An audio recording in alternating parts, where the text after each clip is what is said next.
Hello, welcome back to my channel, Hasty Books. Today I am reacting to the Baillie Gifford prize for 2022. This is a non-fiction prize based in the UK and they've announced their winner. I think it was last week, so I'm a bit late to the party, but I just wanted to quickly talk about the winner of this year's list. And maybe you've seen my videos on the Baillie Gifford prize for this year, but the shortlist didn't actually excite me that much. Actually, a lot of the books that I was like, oh, I'd read this, weren't included on the short list. So it's not a list that I particularly felt pulled toward and keen to look up the titles and read them immediately. But it's been really cool to kind of just see the themes and the kind of writing that have been highlighted this year. And the winner was Super Infinite, The Transformation of John Donne by Katherine Rundell. So big congrats to Rundell, of course. It's a big deal to win this prize. Apparently this selection was made out of 362 books.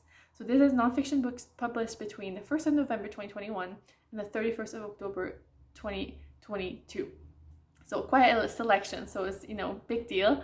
Apparently the judges said that Super Infinite, Katherine Rundell's glorious celebration of the life and work of John Donne, is an unanimous winner of the 2002 Baillie Gifford Prize for Nonfiction. Exquisitely rendered, its passion, playfulness, and sparkling prose seduced all of us. Rundell makes an irresistible case for Donne's work to be widely read 400 years later, for all of the eclectic joy and love it expresses. And in so doing, she gives us a myriad reasons why the arts matter. I like that because I guess it's not a non-fiction prize, but I feel like it's almost based on fiction. That's really cool, actually. And the importance of it and of art and of all of those kind of perspectives. So I think that's really beautiful.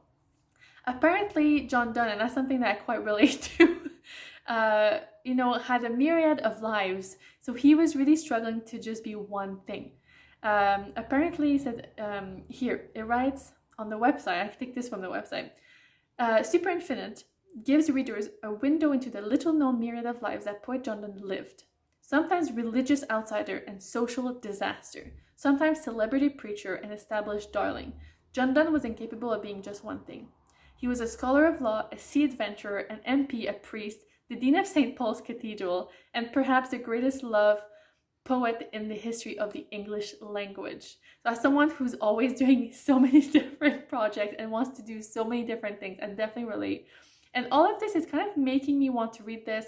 I've never read John Donne. It doesn't appeal to me. And if I'm going to read something historic, I might kind of look into the women of the time.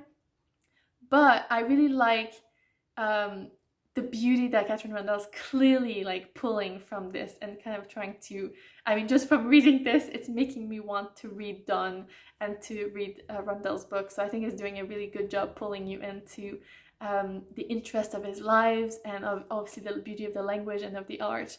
So yeah, I'm actually quite pleased by this winner. I think it's a really nice way to celebrate art and fiction and books just as a whole.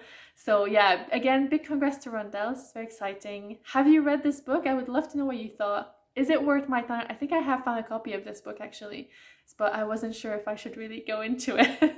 I might give it a try, we'll see. But yeah, I would love to know your opinion if you've read it. As always, thank you so much for watching and hasty back. Bye!